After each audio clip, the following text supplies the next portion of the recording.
Welcome back to Big Riff Energy. It is episode 39. Today is November 28th. I'm going to do something unconventional, and the first topic of discussion will be the brand new album by Cruciamentum. It's called Obsidian Refractions. It's on Profound Lore Records. I usually talk about the album of discussion at the end of these episodes, but I want as many people as possible to be clued in on this record. And I got to eat some crow too, because I did my year-end list, and I knew people would be like, hey man, it's like the beginning / middle of November. There's still more stuff coming out. And I had a pretty good idea of what was coming out over the course of the rest of the year. And I'm privy to hearing things in advance, which is cool. And I just I wasn't aware of anything that I thought would break into the top 10. But I was wrong. I overlooked Cruciamentum.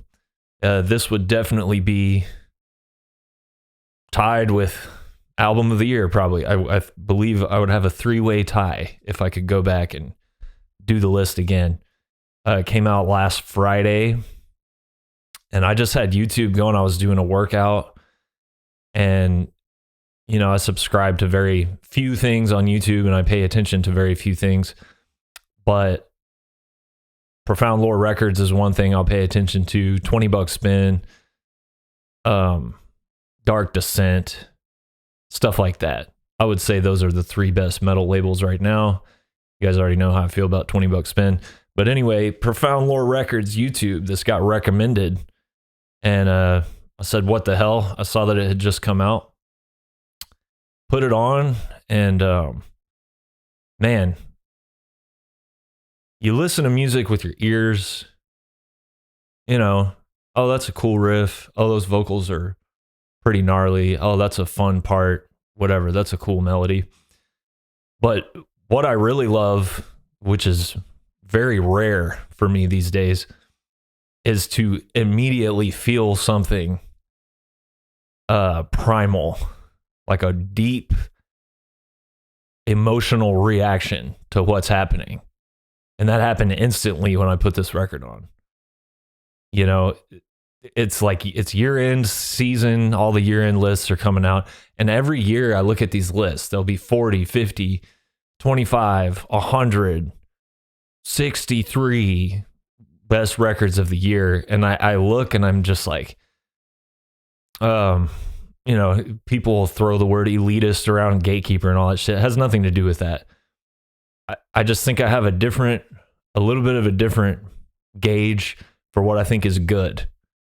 And maybe that's partly due to the fact that I've been making records for a while and I've seen that process and I'm familiar with it and I've toured and stuff, and it, you know, I see how the sausage is made or whatever. But to me,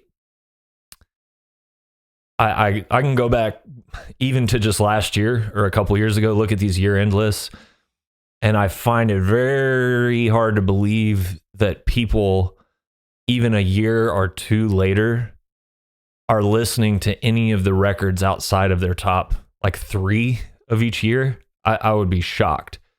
I'd be shocked because how, like, all right, we're going to talk about a little bit about oversaturation and stuff like that and what makes a great record. And I glanced at, you know, a couple Cruciamentum interviews. I'll just say, guys, before I get going on this tangent, this is a 10 out of 10 record for me. This is, you know, I'm really burnt on death metal, and I think a lot of people are because of the oversaturation and just the lack of real legitimate quality and greatness, you know. And I'll quote something from No Clean Singing here a little bit later. But to me, what makes a great record is, you know, when you hear it that you're going to be listening to it for the rest of your life, you know, 5 years from now, 10 years from now, 20 years, for the rest of your life. That's what a great record is. Now, there's good records that you enjoy them and then you don't really listen to them once a year or so has passed, you just kind of forget about them. I mean, there are good records that I would say you wouldn't revisit throughout the course of your life, but a great record is something I feel confident I'm going to be listening to this Cruciamentum record for the rest of my life. When I glanced at interviews with the band, I glanced at reviews just to laugh at some people, honestly. But No Clean Singing, which I will say I have a soft spot for No Clean Singing because they have a soft spot for Spirit Adrift, and I've always thought it's cool. They cover us like regularly and seem to love us, even though it's all clean singing, which is cool. But the review at No Clean Singing, and again, this isn't me saying this, but I basically agree with the sentiment here. Common consensus would tell you that 2023 has been a great year for death metal, and I ... disagree. Don't get me wrong, it's not been a bad year by any means, but I found, and I know this will be controversial, that a lot of the so-called quote-unquote great albums of the year have been hugely overhyped, and I'm honestly worried that we're right on the edge, if not already over it, of total oversaturation. Dude, I saw this, this is me speaking, an aside, I saw this happen with like Sleep, Electric Wizard, Born Too Late type bullshit. Of all of a sudden, there's been a lot of memes made about it too. Like, you had like tattoo barber culture, polo shirt people all of a sudden overnight all want to look like Matt Pike or whoever. All of a sudden they worship Electric Wizard and Sleep and all those bands, and that shit went away after a couple years. But the death metal oversaturation is like, oh man, not going away. So the No Clean Singing guy continues to say, and while that might sound appealing to some, it seems to me that with more and more bands churning out these largely interchangeable slabs of slavishly retro riffs and second-hand songwriting, there's becoming less and less that actually distinguishes them from one another with each passing month. I've felt that way for years, and I was right up in the death metal stuff. I will later on in this episode talk about my favorite current death metal bands. I'll just list them off because I think it's important to contribute positively to things and not just complain about how shitty everything is. I'll go on. So that's what No Clean Singing had to say about it. And then he kind of went on to explain what he felt defined a truly great album, which I'll get more into my opinion on that after this. Here's one of the dudes from Cruciamentum talking about his own music. And you would be a douchebag if your record sucked, but if you put out a record this good, you can say this in my book. It's still extreme, uncompromising, and aggressive, taking death metal back from hipsters and hardcore kids with Ned Flanders mustaches, WWF sunglasses, and vintage running shoes, who are doing nothing but regurgitating old cliches and screaming, but it's old school, at the top of their voices. So clearly, I think people have reached a point where they're annoyed with the oversaturated, subpar, stale music that is just being completely overhyped. The last record that made me feel the way that this new Cruciamentum record made me feel was about 10 years ago, February 2014, almost 10 years. Morbus Crohn from Sweden. The album was called Sweven. I've yet to figure out how the fuck you pronounce that. You can tell with your ears the music is really good, the vocals are really good, the songs are really good, but there's some X factor to it. And I have thought my whole musical career, tried to figure out what that is, that some albums have it and some don't. And the ones that have it just stand head and shoulders above the rest, I think there might be some sort of intuitive recognition from one human being to another, like how much work has been put into something, how much sacrifice has been put into something. They say the greater the sacrifice, the greater the reward. I think that's true when you're making art. And the main man for Morbus Crohn in 2020 put a new record out with a new project. The new project is called Sweven, whatever. Somebody tell me somebody in Sweden, I don't even know if that's a Swedish word or what, but I don't know how to say it. But that record's really cool too. Similar situation, but oddly enough, I just kind of considered those two records to be like one record in a weird way. The one that came out in 2020 is really a continuation and a companion piece to the Morbus Crohn record in a lot of different ways. And those are top tier. So to me, we're at a point where once every 10 years, we get a record like that. I'm gonna do a fun little exercise here real quick. 1991, best death metal albums. Human by Death, Mental Funeral by Autopsy, Blessed Are the Sick, Morbid Angel, Necroticism by Carcass, Like an Ever-Flowing Stream by Dismember, Effigy of the Forgotten, Suffocation, War Master by Bolt Thrower, Clandestine by Entombed, Dawn of Possession by Immolation, Ten Commandments by Malevolent Creation, Considered Dead by Gorguts. This is literally just a Google search. Into the Grave by Grave, World Without God, Convulse, Testimony of the Ancients, Pestilence. I could go on and on and on. Butchered at Birth. Holy shit. Unquestionable Presence, Dreaming with the Day. You get the point. Okay. People still listen to every single one of those albums that I mentioned. 1992, best death metal albums. Here we go. Legion by Deicide, Slumber of Sullen Eyes, Demigod, Last One on Earth, Asphyx, Retribution by Malevolent Creation, Fourth Crusade, The Red in the Sky Is Ours, Onward to Golgotha, Incantation, Carillion Isthmus, Amorphous, Tomb of the Mutilated. It goes on and on. I'm looking, there's like a giant list right here. 1993, best death metal albums, and I'll stop after this. Death, Individual Thought Patterns, Heartwork, Covenant, Morbid Angel, Erosion of Sanity, Gorguts, Breeding the Spawn, Suffocation, Privilege of Evil, Amorphous, Entombed, Wolverine Blues. I mean, it goes on, and Matandoleros, Brujeria, talk about them all the time. Lots of records that people are still listening to. I don't know when is the last year that there was more than 1, 2, 3 death metal albums that people will be listening to 20 or 30 years from now. This one, Cruciamentum, Obsidian, Refractions, guarantee people will be listening to it. It's sort of, you know, something I've tried to do with Spirit Adrift is sort of look at the entire history of metal in all of its forms and connect the dots and draw from the whole thing as it's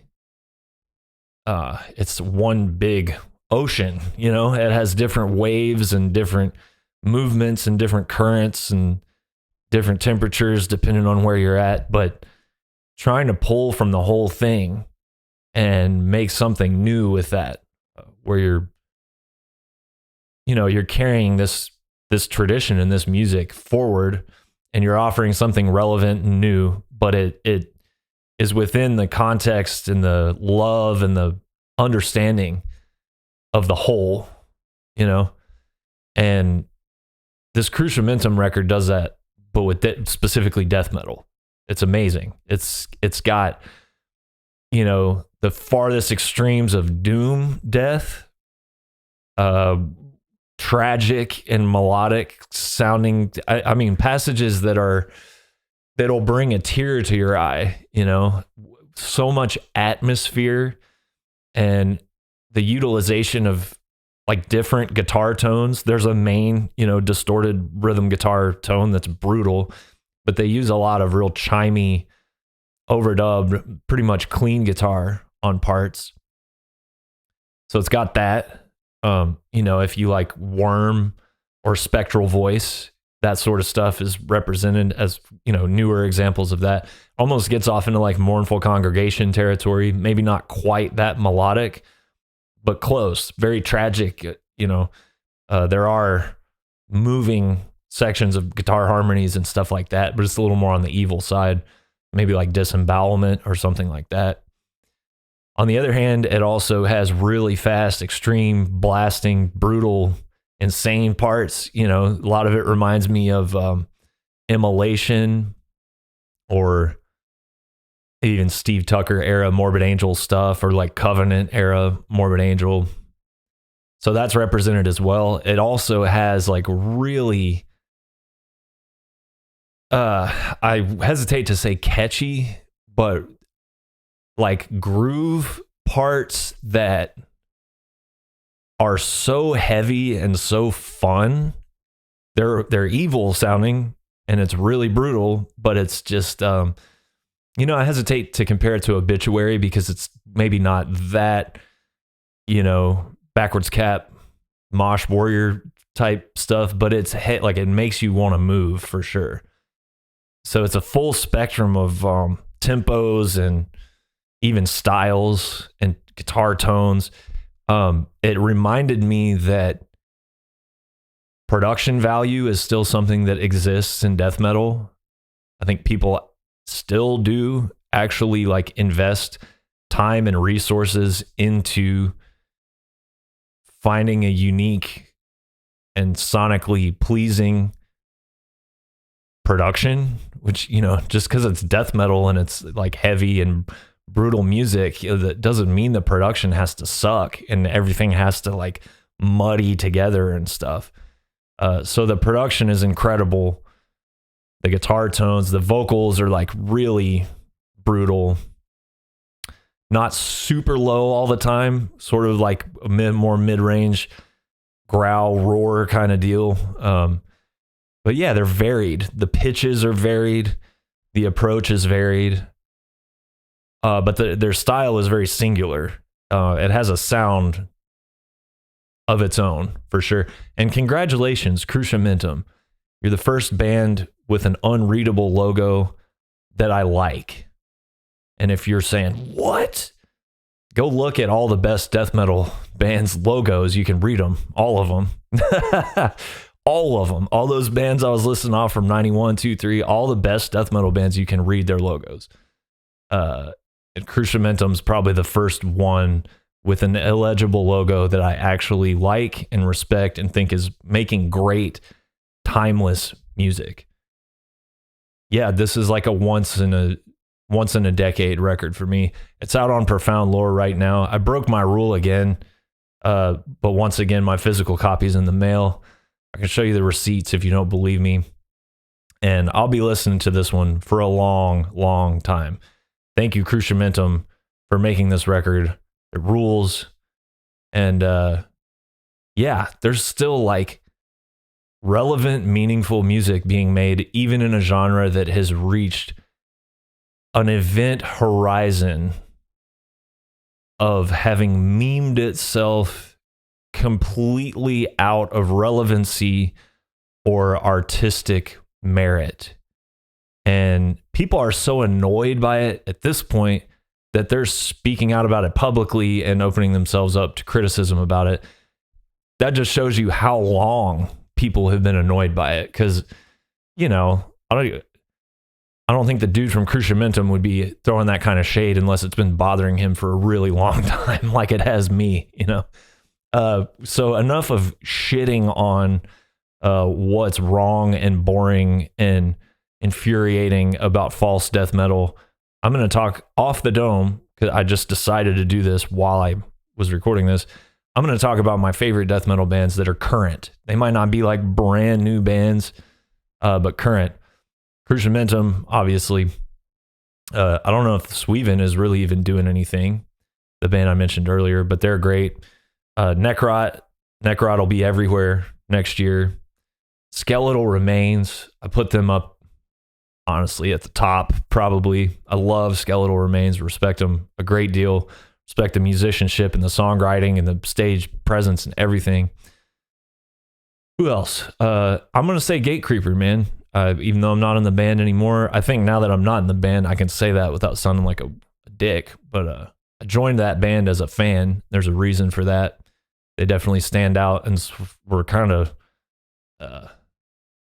doing their thing before all of this became a fucking meme, you know. So who do we got? Gate Creeper, Skeletal Remains, Necrot, Cruciamentum. I'm going to leave it there. Comment or email me, BIGRIFFENERGY@gmail.com. What are your favorite death metal bands? Who am I missing? And I'm probably not missing them. And if you comment, I won't read it because I don't read comments anymore because a lot of people on the internet aren't very smart. Okay, we got our Joe Patagno artwork prints. I don't know how well that'll show up on camera. They're matte photo prints. This is mine, so I'm putting my fingerprints all over it. But yeah, there you go. These are going to be available on Bandcamp Friday in February. Do not ask me to sell you one right now because I won't. And yeah, it's nothing super duper fancy. I kind of got the idea from a Soundgarden record I got. It's Super Unknown, and they did an insert with like a holographic version of the cover. And I just thought that was cool. And I wanted people to be able to own this Patagno artwork. I'll just put it up on the screen. Looks better. I framed mine just to have it in here and be able to look at it.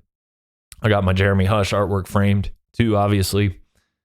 But yeah, they're going to be very limited, and they'll be up on the Bandcamp in February, along with a lot of other cool stuff, some brand new stuff. We're going to be releasing something on Bandcamp Friday in February. So stay tuned for that. I know it's a ways away. What else? Okay, this Friday, going to see Fugitive and a bunch of other bands at the Mohawk in Austin. I'll put the flyer up on the screen. I don't get out much. I'm kind of out in the sticks. But I decided that I had to go to this show. I had no choice, no matter how difficult it is to make things happen in my busy schedule. No excuses. And I'm just going to tell you, if you're listening and you're in Texas, don't miss this show. That's all I'm going to say. Do not miss Fugitive Friday, December 1st at the Mohawk. Trust me on that, okay? The day after that, I'm going to my first UFC event live, so there'll be a recap on all that stuff next week. I'm sure.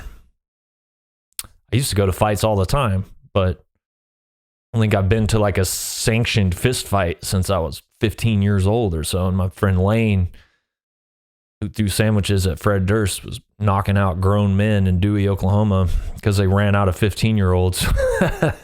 All right. Going to the emails, man. Tony. Hi, Nate. I remember you mentioning a few weeks back that you realized you were influenced by Opeth. Just wondering what your favorite album is and why. I lean towards Ghost Reveries because of the complete package of vocals, songwriting, riffs, lead guitar, guitar tone, drums, and production. That's all stuff I just talked about. Here we are, 20 years later, still listening to Ghost Reveries, bro. Loving the pod and the top 10s, and I'm spinning Ghost at the Gallows regularly. Thanks, man. Favorite Opeth. I got a good Opeth story I'll tell. But yeah, I discovered that band, I would say in 2003 from Guitar World magazine. I was 15, and Deliverance had just came out. And right after I got into them, I believe Damnation came out. That's kind of the companion album thing that they did, and Damnation had way more of like a Camel, Pink Floyd, like prog rock vibe. I really like that one, actually. And I really like Deliverance. I think Deliverance is all of their coolest attributes on display. And then I worked backwards, of course. The standout is obviously Blackwater Park. That's kind of like their Paranoid, or I mean, that's the one that everybody seems to point to being like the pinnacle of their achievements. I definitely love Blackwater Park. That's the only one I own, actually. I missed out on the Damnation Deliverance vinyl, like quadruple vinyl thing they did. I stopped listening around Ghost Reveries, actually. When I moved from Oklahoma to Arkansas, there was a period of time where I kind of like fell out of the loop. I was doing a lot of extracurricular stuff, and I really wasn't doing a great job of keeping up with new music. I was keeping up with all kinds of other shit, but I like Ghost Reveries. I remember liking it. And so the I guess my favorite would be, if I had to answer the actual question, probably Deliverance, mainly because of the nostalgic value and just that being the first one I heard. Tied, sort of kind of tied, would be Blackwater Park, and Damnation is kind of its own thing, but I like that one a lot too. But I'll say Deliverance, I guess. The breakdown in Deliverance, that was like one of the first things I learned to play on drums, actually. And it's not as hard as it sounds. So, Opeth's Story, we went and saw them, Tulsa, Oklahoma, Sounds of the Underground, 2005, probably. I was 17. If you've ever been to downtown Tulsa, there's that Mexicali restaurant. It fucking sucks. And yeah, I got a really funny story about how my friend basically forced us into dining and dashing from that place. But they chased us down the street. The people at the restaurant chased us down the street, and we were running towards the festival, Sounds of the Underground. It was outside, and the security guys were kind of like wondering what was going on, and we were just pointing to our wristbands. This is like some Detroit Rock City, Dazed and Confused shit. And the security guards saw, 4 of us running, being chased by the employees of this Mexican place. And we were pointing to the wristbands, and they let us in, and they stopped the Mexicali people, wouldn't let them in. So shout out to the Sounds of the Underground security folks. That's not the Opeth story, but Opeth did play, and they played right after Strapping Young Lad. And from where we were sitting, I'm sure this isn't exactly what happened, but from where we were sitting, Opeth's drummer, what's his name? Martin Mendez? Or is that the bass player? Martin Lopez. I always get them mixed up. The two Martins. Whoever was drumming, he had quit that day, as far as we could tell. I'm sure, hopefully he had told them a little bit more in advance that he wasn't, like, gave him a last show that he would play or something like that. But whatever, that guy went home, like he went back to Sweden, and Gene Hoglan walks on the stage because he was on the Sounds of the Underground tour with Strapping Young Lad. And we were like, what is happening? And then we found out that Opeth's drummer had bailed. And, to our 17-year-old minds, we're like, holy shit, Gene Hoglan is playing an entire Opeth set, having not practiced it or rehearsed with the band or anything. Now, I know better now. They probably, had a little bit more advance notice. But to us at the time, that was like the coolest thing I'd ever seen. If you haven't listened to Opeth, I would imagine everybody has. But if you haven't, that would be hard to internalize a lot of those parts and changes. Not only are the individual drum parts pretty complex for the most part, the song structures and the arrangements are like, I don't know how you would... it's hard for me to imagine how you would even remember some of that stuff being in the band for years. But for Gene Hoglan, who's got the Strapping Young Lad set in his head and probably Death live sets from the mid 90s still in his head, he somehow crammed in an Opeth set and played it. And I was there with my friend who played drums in all my early bands growing up. And we knew those Opeth songs like the back of our hand, and I don't think he made a mistake. Truly one of the greatest of all time, man. Gene Hoglan. I haven't really listened to Opeth in a long time, though. It's not that it's bad. It just kind of stopped interesting me. I stopped being interested in it. Okay, here's an email or a message that was in a Bandcamp order. Thank you. As I said last time, if you order something from our Bandcamp, drop a note in there. Just mention the podcast. I'll throw in something extra. I just want to see how well this podcast is working. It seems to be working pretty well so far. Okay. Hey, I watch every episode of the podcast. Heavy Art Talk is my username on YouTube. something I really enjoy hearing you talk about is the good qualities of Southern culture. The South is misunderstood on many levels, and there are a lot of great people and authentic art that comes from this region. Yes, sir. If you think about it, all music that is not classical music oriented or like opera or something like that, all of it came from the American South. And if you're upset by that, you need to study some history, because the blues, and I'll say it, I'll be more specific. All music that is rock based or pop based or metal or anything like that, that's not classical music, it all was invented by black folks in the American South. All of it. Because it all either came from blues, which was invented by black folks in the American South, or jazz, same deal, or rock and roll, which I don't care what they told you about Elvis Presley. White folks didn't invent rock and roll. I don't like to make things about race, but we should all be very fucking clear about that. So we have that going for us. Obviously, we didn't do, I say we, I wasn't fucking there. Obviously, the American South was not a bastion of like supporting African Americans for a very long time. So that fucking sucks. That would be the clear con of the American South, I would say. But I feel like there are beautiful things about the South that you can't find anywhere else. There's a realness to it. There's like a desperation to it that I look at as a good thing in a lot of ways, because it creates guys like Muddy Waters. It creates things like jazz. It creates things like 3-6 Mafia, stuff like that. It's everything that comes from the South has a rawness and a realness and an edge to it, but like a love and a sincerity that's you really don't find in a lot of places. It comes from disenfranchised populations. It comes from people who don't have much to their name, don't have much to do.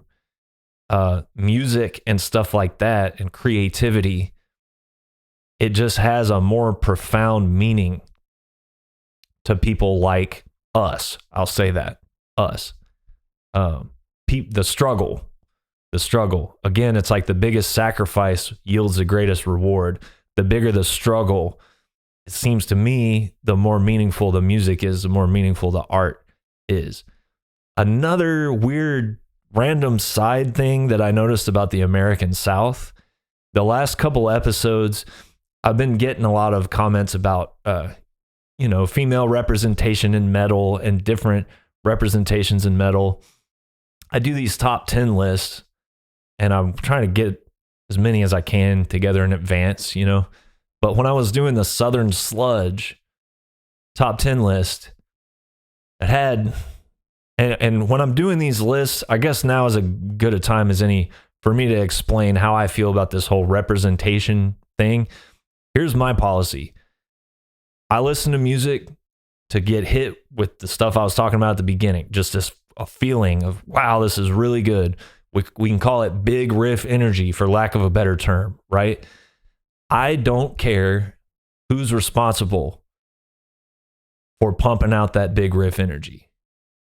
When I got into Jimi Hendrix, I didn't give a shit about the fact that he was black. Didn't care at all. Never crossed my mind. I listened to him. I thought he had a cool vibe. Is a cool vibe important visually? Sure. Yeah. Is it the be all end all? No. The big riff energy is the be all end all. I don't care if you're man, woman, child, baby metal fans, non-binary, pansexual, intersexual, black, white, Native American, fucking Martian. I don't care if you have no limbs. It doesn't matter. The big riff energy is what matters, period. And I get wanting to boost and, disenfranchise people and that sort of stuff, and people that are not as well represented. I get that. But at the end of the day, it just gets a little too fucking complicated for me. thinking about anything other than, is this good? You know? So that being said, when I did the top 10 Southern sludge list, I found it very interesting that even though the South gets shit on for being ignorant or whatever, exclusionary and all that, which I've never found to be the case in my whole life. I know about the history of the South. Personally, I've never really experienced the kind of ignoramus, closed mind. I mean, I have, but it's a very rare thing. Despite all of that, despite the perception of the South and that sort of thing, the top 10 Southern sludge albums list had the highest representation of females in bands. And again, it's not something that I consciously thought of. When I used to go see Kylesa, I wasn't like, whoa, this is a cool band. And how cool is it that their guitar player is a chick? What a douchey fucking thing to think. What a douchey. I just never understood that. This is a fucking great band. Listen to those riffs. Listen to those songs, right? Wind Hand, same thing. I'm not like, what a great female singer. No. Dorothy is just a great singer, man. I think it's weird to obsess over those sort of things. But I thought I did. That being said, we talk about representation. A lot of people bring that up to me. Now you know how I feel about it. But I thought it was interesting that of all these lists that I'm doing, death metal, thrash metal, all this punk, all this different stuff, Southern sludge, highest female representation. How do you like us now, dude? It's because nobody gives a fuck down here. People just want to live and let live and be kind to each other and be hospitable to each other. That's 99.9% of people in the South, and everybody else can fuck off. There's assholes everywhere. There's racists everywhere. There's, ignorant fucks all over the world. Some guy in the Netherlands gave me shit about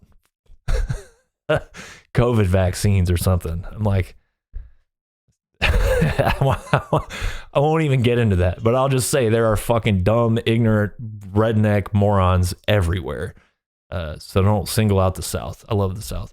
Brody, curious about your opinion of Atlantean Codex. Sometimes they get pegged as power metal, but I don't think that's really true at all. They've always reminded me of a weird mix of Warlord and Viking era Bathory. Speaking of Bathory, what's your take on them? Parentheses, well, him. Aside from Sabbath, I think Bathory may have the best first 6 albums of any band ever. I haven't really heard Atlantean Codex. I know we get compared to them a lot, or maybe mentioned in the same breath as them a lot, especially in Europe. I think they're pretty big in Europe. I've never listened to them, man. Maybe I should check them out. I've mentioned it before, probably last episode, in fact. I don't like power metal, so if they're power metal, I probably won't like it. But Bathory, I do like Bathory.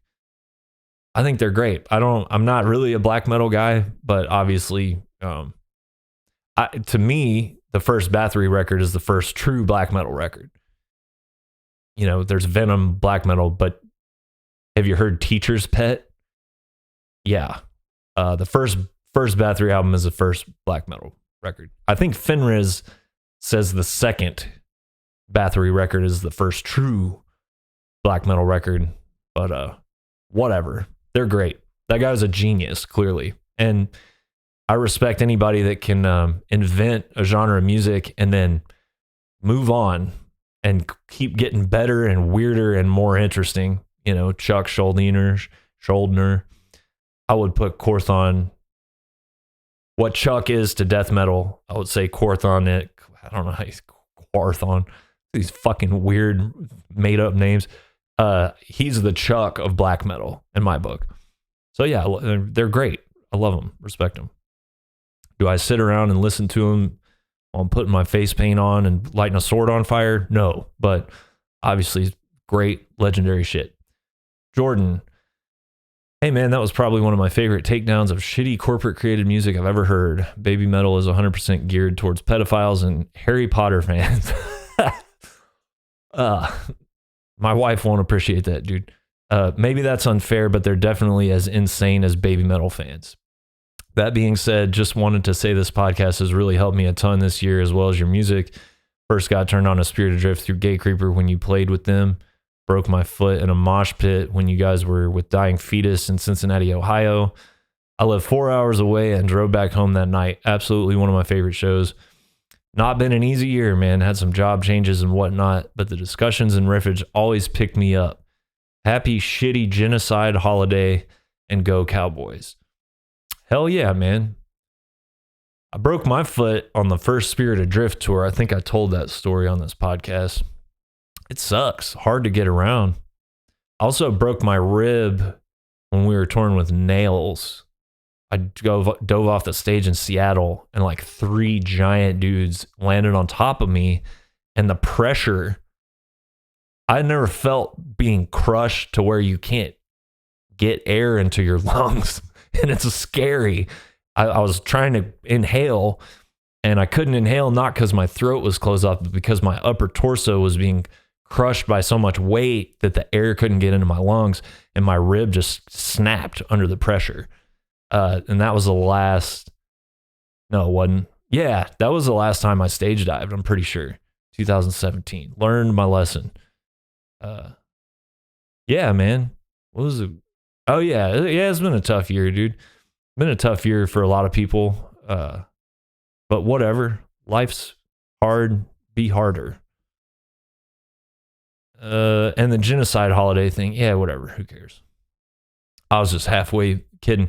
There's a line in The Office where they're trying to petition the new boss to get Monday after Columbus Day off or something.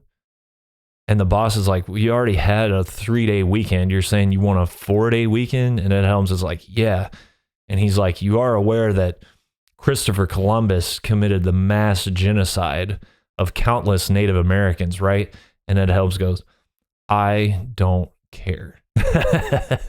The joke there being that the hatred of going to work outweighs any other possible variable in a situation.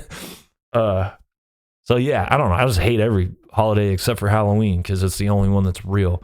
Got it from the pagans, and the border between the living and the dead being thin is something to celebrate. Peter, I'm thankful for you and your music and all the good you put out into the world. Algorithms are built to keep us all at odds with each other. It's nothing more than digital war profiteering. You undoubtedly experienced that somewhat with the recent BM fiasco. Even though those idiots put some dough in your pocket, your intention wasn't to monetize an agenda unlike them. Thanks, them in quotations, yeah. There is a them, believe me. Thanks as always for your commitment to real music. I wear my Ghost of the Gallows and Hangman's Revenge shirts to work often. They are great conversation starters to guide people to your TED Talks. Happy Thanksgiving in the non-colonialistic, non-genocidal sense. Thanks, Peter. Yeah, it's a shame to watch clickbait work. You know, I've done so many, like,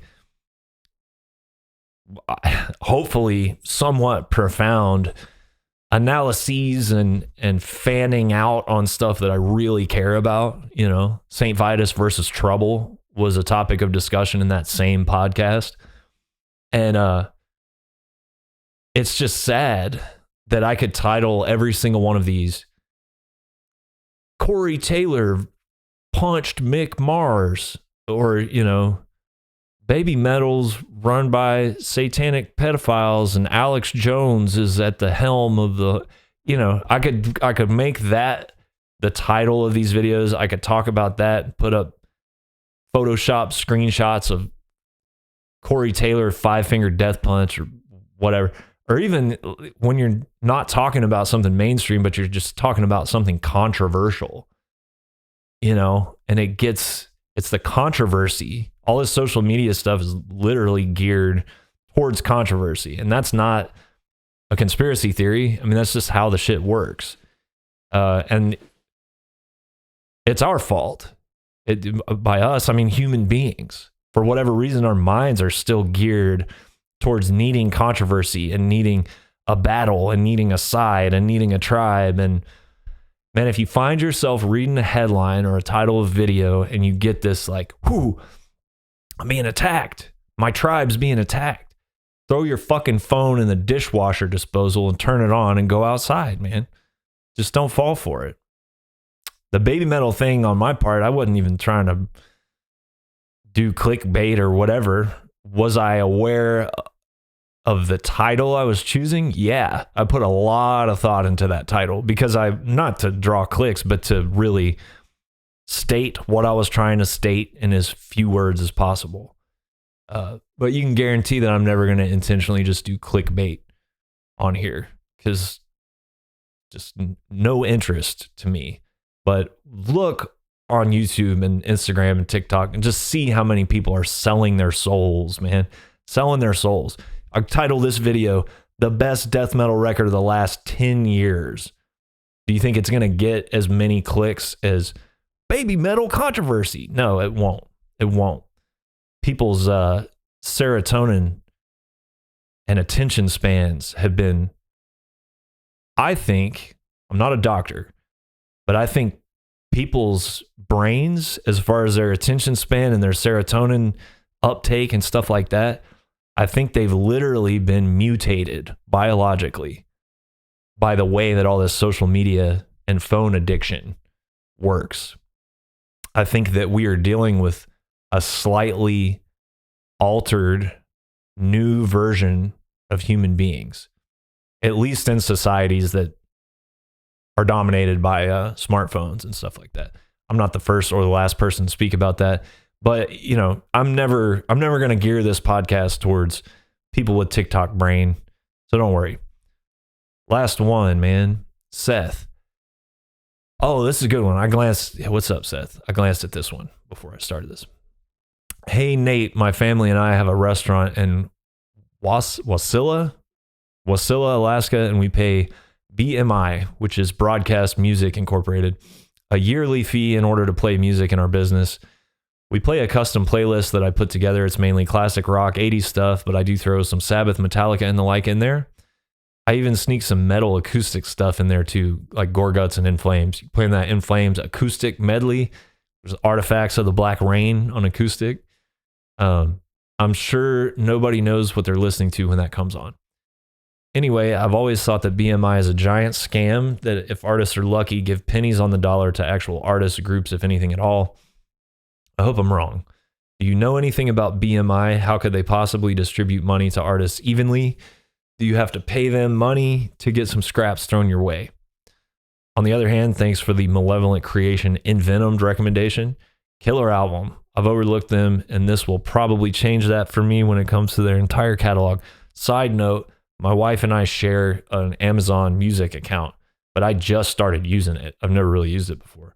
And she was giving me shit the other day because she got in her car to go to work, and she was like, I think the song was called Homicidal Rant. So she played a playlist based on what she listens to, but it's all fucked up now. She's getting Panzer Division Marduk and Homicidal Rant by Malevolent Creation. Anyway, this dude goes on to say, I agree with you that Cannibal is the greatest death metal band ever, but I personally think Vader's right up there with them. But when it comes to greatest death metal album, hands down for me, it's Deicide debut album. The sound on that is perfect and the vocals are wild.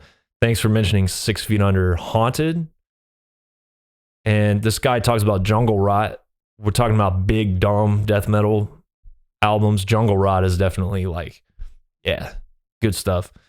Finally, on an embarrassing note, what artist group do you find to be your biggest guilty pleasure? For me, it's probably the Canadian band, The Birthday Massacre. Okay, several questions in there. BMI is totally legit. It's just a way for publishers and songwriters to register their works and then collect royalties. I read this whole book on how the music industry works that made me want to jump off a fucking building, but they get into all that. It's really boring and it's intentionally complex and illogical so that most people can't figure out how it works. But all I know is when I write a song, I have like a account at BMI. There's also ASCAP. It really doesn't matter which one you use, but I go on a BMI. They ask for some information about the song and the release. So I put in the song title, and you have like an international identification number for every song. It's like a catalog number, basically. You put that in there, makes it easier. And yeah, every quarter, I'll register each song as the songwriter and also as the publisher. And you can determine who gets what percentage of songwriting. If 3 or 4 different people wrote a song, you can determine who gets what percentage of publishing. And it's fucking boring. It's stupid. But every quarter I get checks from BMI. And yeah, it's completely legit. It's actually been set up to sort of protect and take care of songwriters and music publishers. So yeah, absolutely legit. Definitely not a scam at all. One of the few things in the world that'll actually send me money for writing songs. So I'm grateful to him. Let's see. What was the other? Oh, Deicide first album. I'm not honestly not that crazy about the first Deicide album. If I had to pick, and Deicide's just not really my favorite style of death metal. I understand that they're like hugely important, and to be that satanic in the late 80s in Florida, like took some serious balls. You can say whatever you want against Jesus now, and nobody really cares. But back then, yeah, respect. I would say if I was going to listen to a Deicide album, believe it or not, Serpents of the Light. Serpents of the Light is by far my favorite one. Legion's okay. Once Upon the Cross is okay. But that band didn't really click with me until I heard Serpents of the Light. And I think that is their finest work by a long shot, personally. Guilty Pleasure. It's funny. I did a interview with Revolver in 2019. We played this Aftershock Fest, and my friend Jimmy interviewed me and Marcus. He had just interviewed. This is just a cool little memory. He had just interviewed Phil Anselmo earlier that day, I think, or maybe right before us. And I don't know, like halfway through our interview, he started laughing at every answer I was giving. I was like, what? It was a long form interview, and they ended up chopping it up and releasing them separately like years later. So if you see like metal musicians react to pop, I don't know, Kanye West wearing a Deicide shirt or whatever, that's from that festival. It was all, he just did a long form interview with everybody and then cut it up later. But Jimmy started laughing at my answers. I remember the question was, who's the best metal singer of all time? And I was torn between Dio and Rob Halford. And at that point, Jimmy started laughing. And I was like, what? He's like, dude, every single answer you've given has been the same as Phil. I just interviewed Phil, and it's like crazy. Similar explanations, like what's the best decade of metal? And we're like torn between the 70s and the 80s, It's 80s, I guess, if you had to pick. But anyway, they were asking me about guilty pleasures at some point. And they made me say it like 100 times, but I was like, guilt is for Catholics or something. There's just stupid shit that popped in my mind. But honestly, like, I understand the phrase guilty pleasure, but am I honestly like guilty about liking anything? Hell no. The first thing that comes to mind is the Dixie Chicks. You'd be surprised to know that, especially in the Gatecreeper van, Dixie Chicks' Wide Open Spaces was being played a lot. Am I guilty about that? Hell no. Listen to some of those songs, man. If you want to study arrangements and production value and how to really manipulate people's emotions and expectations and how to... Man, we talked at the beginning of this about just half-assed, like people are doing top 50 lists of albums of the year and putting so much stuff on there that I guarantee, this is not speculation, I guarantee The people that made the shit were settling for half-ass performances from the start of the process to the end of the process because they didn't want to push themselves. They didn't want to do a vocal take again. They didn't want to attempt a solo again. There were so many albums being made, especially in death metal right now, where it's like, good, that was good enough. That was good. And does it have to be perfect? No, but it has to be fucking right. It has to be right. It has to be like the best possible version of whatever it is you're trying to do. If you're trying to do some kind of like Brett Hoffman howl that sounds really tortured, obviously there's no such thing as perfect when it comes to something like that, but it's got to be right. It has to be like the most extreme, best version of whatever it is you're doing. Even if whatever it is you're doing is intentionally sloppy or off in a very specific way, you know. Pop music from the 90s, dude, that's the peak of major label funding. That was the peak of the music industry financially, which means you might, you know, in a lot of ways, commerce is the enemy of creativity and the enemy of art. But in a lot of ways, the more money you're pumping into something, that's more studio time, that's more rehearsal time, that's better gear. So if you're trying to make an album that's super pristine and gonna really last a long time, layered up with like sonic qualities and its own, you know, unique soul, a record like Siamese Dream or In Utero or something like that, you know, the 90s was like the pinnacle of that.